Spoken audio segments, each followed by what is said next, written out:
How do genetics and heredity work in biology concepts? Imagine your body as a giant library filled with countless books. Each book contains information that makes you, you. These books are like genes, the tiny units of heredity that pass from parents to children. Genes are located on structures called chromosomes, which are like shelves holding all these books. Every person inherits 2 copies of each chromosome, one from their mother and one from their father. This means you get 2 copies of each gene, one from each parent. These copies can be the same or different, and these differences are called alleles. For example, one allele might code for brown eyes and another for blue eyes. Gregor Mendel, a scientist who studied pea plants, helped us understand how traits are inherited. He found that organisms inherit 2 copies of each gene, and these copies separate when reproductive cells are made. This process is called segregation. During the formation of sperm and egg cells, the 2 copies of each gene split so that each reproductive cell only gets one.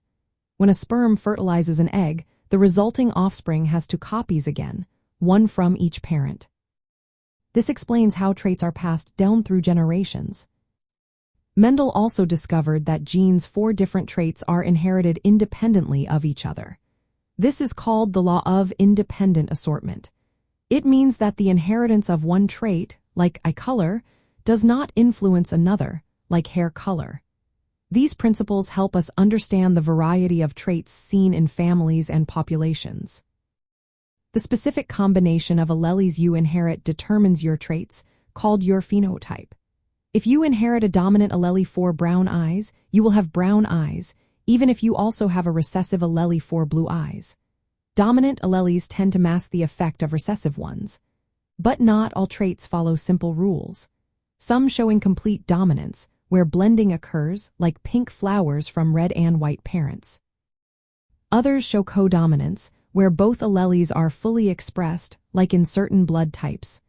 Some traits are controlled by many genes, called polygenic inheritance, which adds more complexity. To understand these concepts better, students learn key terms like homozygous, meaning 2 identical alleles, and heterozygous, meaning 2 different alleles.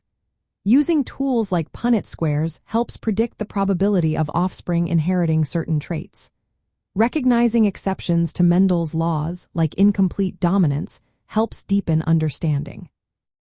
These ideas connect to biological processes such as meiosis, where chromosomes separate 2 from reproductive cells, ensuring genetic diversity.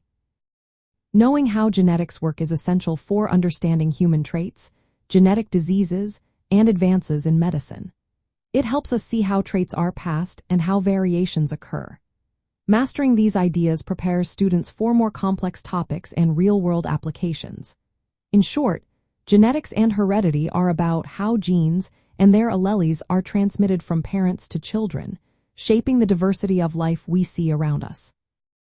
Understanding these processes is key to excelling in biology and exploring the fascinating world of living organisms.